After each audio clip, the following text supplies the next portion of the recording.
Shri Sai Ram Gita Vahini by Bhagwan Shri Satya Sai Baba, Chapter 12. God is the indweller and the basis of all beings. Sarva Bhuta Antaratma Sarvadhara. Lord Krishna further said, this Jada Prakriti is also known as Apara Prakriti. The Apara Prakriti is just a manifestation of my Shakti, my glory. Remember, Arjuna, seen superficially with the gross vision, the Sthula Drishti, the universe might appear with multiplicity or varieties. But that is wrong. There is no many at all. There is only one. If the Antakarana Vritti is saturated with Jnana or spiritual wisdom, the Jagat or creation will be realized as Brahman, the absolute existence, supreme reality, and is nothing else. Therefore, the Antakarana Vritti must be educated to interest itself only in Jnana. The Jagat is saturated with Jagadisha, or the Lord of the universe. Creation is nothing but the creator in that form. Ishavasyam idam sharvam. All this is God. It is said, though there is only one, it appears as many. Let us remind ourselves of an example. With reference to this statement of Lord Krishna, we walk in the thick dusk of evening, when things are seen but dimly. A rope lies higgledy piggledy on the path. Each one who sees it has his own perception of what it is, though it is really just a length of the rope. One steps across it, taking it to be a garland. Another takes it to be a mark made of running water and treads on it. A third man imagines it to be a vine, a creeper plucked from off a tree and fallen on the path. Some others are scared that it is a snake and avoid going near it. Is it not? Similarly, the one Parabrahma, the one Parabrahman, without undergoing any change or transformation, being all the time, it and it only manifests as the Prapancha, or the created or manifested world of manifold names and forms. The cause of all this seeming being the dusk of Maya or delusion. The rope might appear as many. It might provoke various feelings and reactions in various people. It has become the basis for variety. But it never changes into the many. It is ever one. The rope is ever the rope. It does not become the garland or the streak of water or the creeper or the snake. Similarly, Brahman, the absolute existence, the supreme reality, might be perceived in a variety of ways, but it is ever Brahman only. Brahman is the one real basis for everything. Without Brahman as the basis, Prapancha cannot exist. Like the string for the garland, the foundation for the building, Brahman is the string that penetrates and holds together the garland of Jivis. It is the foundation for the structure of Prakriti. Note this: the string of the garland and the foundation of the structure hidden in earth are not visible. Only the flowers and the building are evident. That does not mean they are non-existent. In fact, without them as the basis, the garland and the building cannot subsist. Well, you can know of their existence by means of a little effort of vichara, or inquiry, or reasoning. If you do not take that effort, you cannot notice them. Reason, examine, and you can arrive at the string that holds the flowers together and the foundation hidden in the earth. With superficial vision, you cannot notice them. Therefore, dear readers, do not be misled by the adheya, the contain, the thing held, into denying the adhara, the holder, the container, the basis, the support. If you deny it, you miss the satya or the truth. The imperceptible, that is beyond the perception of the senses, is the basis for the perceptible. To grasp the imperceptible, the best means is vicharana, and the best proof is experience. For those who experienced it, no further description is needed. The nature and qualification of the individual beings called jivis are not important at all. They should not distract our attention. Concentrate rather on the inner reality, the basis of all beings, the Brahman. That is the essential quest. There may be many varieties of flowers in a garland, even trivial ones. That is the tamasika jivis or flashy ones, the rajasika jivis or nice or pure ones, the sattvika jivis. But the string, the basis, the Paramatma is independent and beyond of all of those differences. It is unaffected, it is Satya, true existent, Nitya, Nirmala, eternal, unaffected and pure and unblemished. Pure and unblemished. Flowers cannot become a garland without the string. So too, Brahman unites all jivis. You cannot separate it from the jivis. It is impossible to do so. Brahman pervades everything. The five elements are but its manifestations. It is the inner motive force or inner controller, unseen by those who look only at the surface. It is the Antaryamin. In other words, that is why Lord Krishna said, I am rasa or taste in water, I am effulgence, prakasha in the sun and moon, I am pranava, om, the sacred sound symbol. For Ishvara, the Lord, it is the essence of the entire Vedas. In the Vedas, I am Shabda or sound, in the Akasha space or ether. I am Shakti, power, life force, and Parusham or human effort in man. Let us consider the topic of Pranava, which has been mentioned. Krishna said that the Pranava is the very life of the Vedas, is it not? The Vedas are reputedly Anandi or beginningless. When the Pranava is spoken of as the very life breath of the Vedas, which are themselves beyond all beginning, intelligent persons can deduce for themselves how fundamentally important it is for the Srishti or creation. Take it that the Pranava is the subtle essence, the underlying form of every particle and substance in the universe. There are two components in every object in the transactional universe, name and form, Nama and Rupa. Take away these two and there is no prapancha or universe anymore. The form Rupa is conceived and controlled by the Nama. The Rupa is dependent on the name. So, if you reason out which is more lasting, you will find that the name is Nityam or eternal and the Rupam is Anityam, evanescent. Consider the case of persons who have done various good works, achieved many meritorious deeds, constructed many hospitals or schools or temples or places of worship. Now, even when their form is absent from the world for men to see, their names with all the associated fame are ever present in human memory, is it not? The Rupam or the form lasts but for a free time, but the Namam name continues for a longer time. Names are countless and so are forms.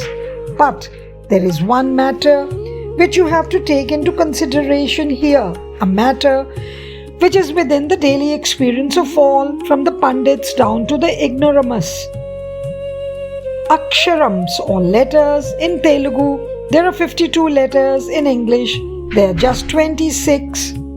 There are 52 letters in Telugu. In English, there are just 26. Even if you pile up the entire literary output in Telugu or in English and the piles rise mountain high, it is all composed of either the 52 Telugu letters or the 26 English ones, not a single letter more.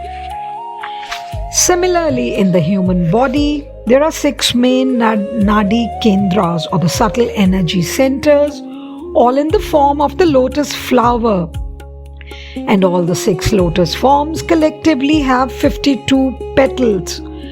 One syllable or sound is attached to each petal, like the reeds in the harmonium. When the petals are moved, each one emanates a distinct sound. Those who focus on this statement intellectually may get a doubt if the petals are said to move. Who or what is moving them? Yes, the force that moves them is the pranava, or the sacred sound symbol of the Lord, Ishvara. It is called Om, and the meaning is Atma, the Antaha, the Anahata Dhvani, or the sound produced by without being beaten, without effort, unstruck, emanating. Aprayatanam, without effort. Sound that is produced with effort is called Ahata Dhvani. As beads in the strung, all the Vedas are strung on the Pranava. He is the rasa on which water is based. Krishna's teaching is that you should immerse your mind in the Pranava, which is the universal basis. Shabda or sound has the ability to merge the manas or mind in it. The mind has a tendency to crave for whatever it comes in contact with. It craves for everything, so it is ever agitated and restless. Such chanchala manas or wayward mind can be drawn and merged in Shabda. That is the reason why Manas is compared to a serpent. The serpent has 2 insane qualities: 1, its crooked gait, and 2, its tendency to bite all that comes in its way. These 2 characteristics are also clearly evident in man. He too seeks to hold and possess all that he sets his eyes on. He too conducts crookedly, but there is in the serpent of one praiseworthy trait, however poisonous and deadly its nature might be. When the strains of the charmer's music are played, it spreads its hood and merges itself in the sweetness of that sound, forgetting everything else. Similarly, man too can, by abhyasam, merge from his manas mind into the bliss of pranava. So this Shabda Upasana, or the contemplation or meditation through sound, is the principal means of realizing Paramatma. Shabda is verily the Paramatma. That is the reason why the Lord said that He is the Purushartha Shakti, spirit or power behind the human efforts of man. Purashakara, or human effort. Purakshakra,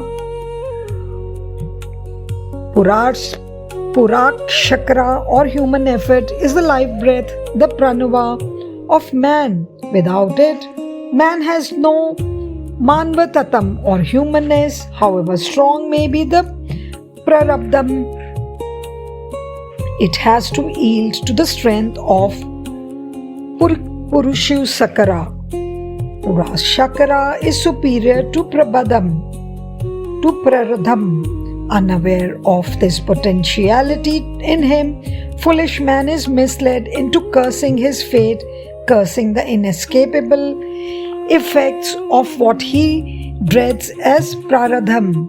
Everyone has to exercise Purakshara, human effort, for without it, life itself is impossible. God has created man so that he might wield the Purushartha Shakti, or the talent or power of human efforts, and achieve victory. His purpose is not to make man a consumer of food, a burden upon the earth, an animal that is a slave to its senses. He does not aim at creating a horde of idlers and loungers who shy at hard work and accumulating fat grow into monstrous shapes. He, God, does not create man with the idea that he should, while alive, ignore his creator and lose Atma, Vishwasam, or the faith in the self, and wander about like animals, allowing the gifts of intelligence and discrimination to go to waste moving about without an iota of gratitude to the giver of all the gifts which he consumes and enjoys. He also wants man to develop faith and realize the fact that the whole Prakriti or creation, nature is indeed Paramatma or God, his manifested form, and that he should not exploit its resources indiscriminately. Prakriti or nature too punishes those who exploit it from self-aggrandizement, grabbing it with ahamkara or egoism, saying this is mine, that too is mine, that belongs to those who belong to me. She punishes heavily those who break her code, so exploiting nature leads to their downfall. That is the reason why Krishna describes to Arjuna the way of upasana, of worship in great detail. Arjuna, many people anxious to offer uninterrupted worship to me go into the thick forest. That is an insane step and a false belief. There is no need to seek the jungle to worship me. There is no place where I do not exist. There is no form which is not me. I am the Panchabhutas or the five elements, the earth, water, fire, air, ether. Where can you find a place devoid of one or other of these five elements? To experience my presence and my glory, there is no special separate place, for I am everything, everywhere, ever. Listen, Gandham, smell or aroma that emanates from the earth is me. The tejas or the effulgence of fire is I, myself. I am life in all beings. I am the strength of the strong, the strength that is free from kama or desires and raga attachments. Kama or desires or wishes that is not conflicting with dharma or scriptural injunctions in all beings is me. For the world knows many varieties of balam or strength. Dhana balam, born of wealth. Vidya balam, born of scholarship. Jnana balam, coming from the consciousness that one is a large following. Mano balam, arising from one's determination. Deha balam, which is just muscular force, etc. All these are to be considered as mine, for I am the Parameshwara. Only all those forms of strength have to be free from kama, desires and raga attachment. If kama and raga adhere, then it is bestial strength, not divine. It is Pashu Balam, not Pashupati Balam. Kama means the desire to possess a thing, which is so strong that even when there is no chance of securing it, the mind hankers for it. Raga is the feeling that a thing must be in one's possession, even though it is evident that it cannot be there long, for it is after all an evanescent thing. Ranjana is the root of the word raga. Ranjana indicates the capacity to give pleasure. Any form of strength that is polluted by either of these two, kama and raga, cannot claim the dignity of divinity. Some forms of balam or strength attain high merit or demerit according to the sthana balam or the merit of the person or place, and vishesha balam or special or peculiar merit. For example, riches. If riches reach a wicked man, they create vanity, pride, cruelty and contempt. If they are with a good man, they are directed along the paths of charity and good works. Physical strength is used by the wicked to harm others, while the good use it to warm others. Another point has to be noted here. Krishna said that even kama or desire, krodha, anger and lobha, greed, which are opposed to dharma, too are forms of expressions of the divine. Not only these, in fact, he said, Sarva bhava, all feeling, Sarva rupa, all form, Sarva vastu, all things and beings are born out of my para, or higher, and the apara, lower nature, but for the sake of upasika, worshipper, to have uttama bhavams, supreme feelings and emotions. Lord Krishna said, he, upasaka, must accustom himself to see my form in the higher feelings, higher forms, and higher beings. For this reason, one must not get away with the idea that only these good and praiseworthy ones are divine and the rest are not. That is not the sign of Tattvajnani, the one who knows the truth or reality. Everything that is born out of the three gunas, Satvik, Rajasik, Tamsik, all bhutas or beings, and bhavams, thoughts, feelings or aptitude, all originated in God. This conviction can grow in you and get firmly fixed only by vicharana or inquiry or reasoning, and prayatana, that is sincere attempts or efforts. The Lord himself declared, Arjuna, all this originated from me, all this exists in me, but I am not dependent on all this. Remember, I am unattached to all this. Here, there are two perspectives, the perspective of the Jiva and the perspective of the Lord. When seen from the Jiva point of view, dualities of good and bad exist. When seen from the Lord's point of view, dualities do not exist at all and everything is divine and the divine alone exists. Lord Krishna taught this sarva bhutar antaratma tattvam, the principle that Paramatma is the indweller of all beings and things in creation. The Lord says that all things, both good and bad, originated from Him and that He is the prime cause. But at the same time, He declares that He is neither bound nor affected by the effects or defects of all that has thus originated. He says He has no attachment with them and that He is above and beyond, for all which He is the cause. Now, ordinary folk may get some doubts on this point.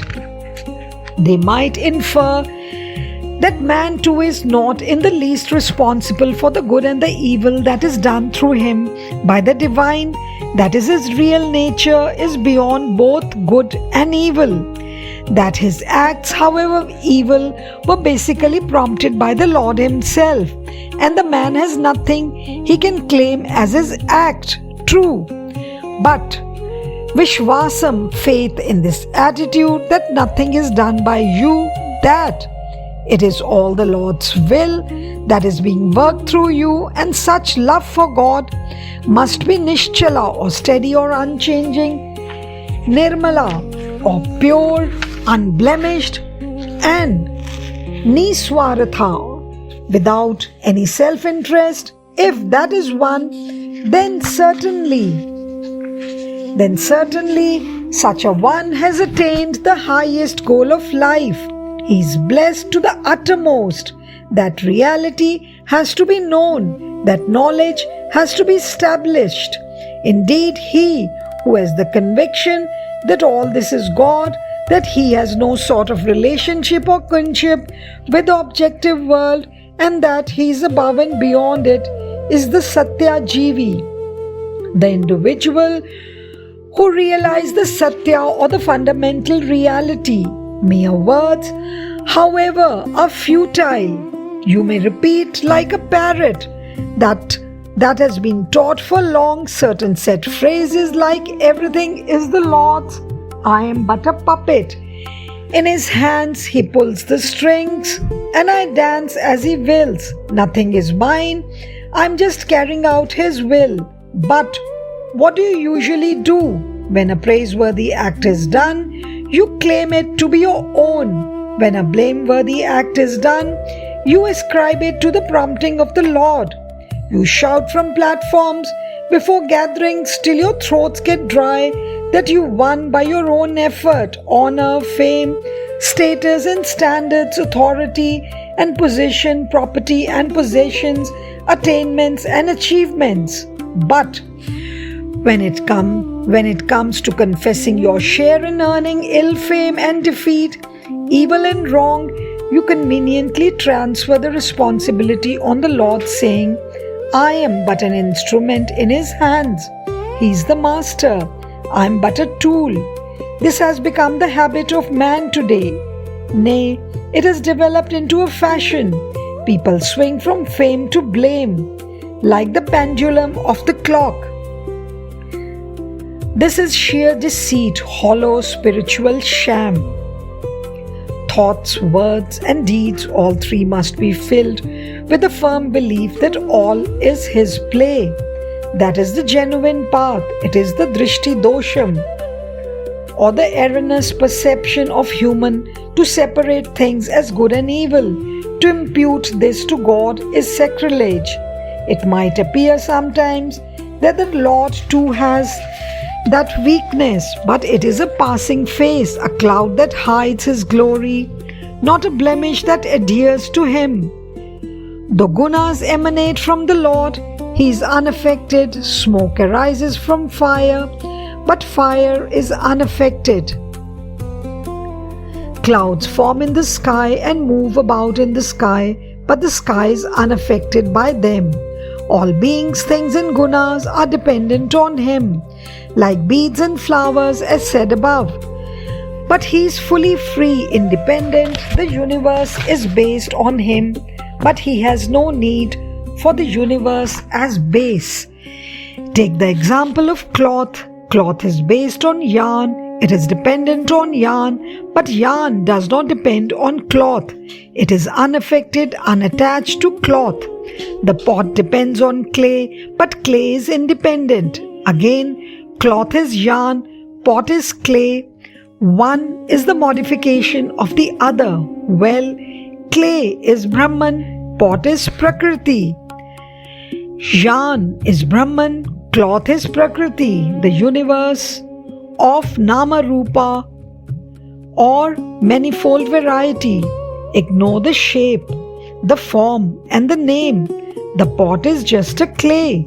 Ignore the form of the cloth and the name. Observe the basic thing that stays and through the cloth. Then you know it is but yarn. Without clay, you can have no pot. Without yarn, there can be no cloth. So too, without Brahman, there can be no Prakriti. The cloth, Prakriti, is based on the yarn, Brahman. So it is truer to say that all is Brahman, and it gives greater joy than to say Brahman is in everything. It is truer to say that all beads are strung to a string than to say that string is in all beads. Isn't it more profound? Likewise, it is grander and truer to picture Brahman as Sarvadhara, the basis of all, rather than to conceive it as Sarva Bhuta Antaratma, the indweller of all beings. Jai Sai Ram. Saishwaraya vidmahe Satyadevaya dhimahi Tanna sarva prachodayat.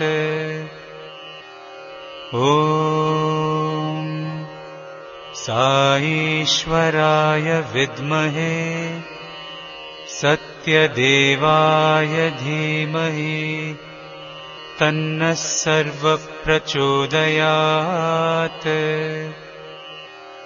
Om Saishwaraya vidmahe Satyadevaya dhimahi Tanna sarva prachodayat.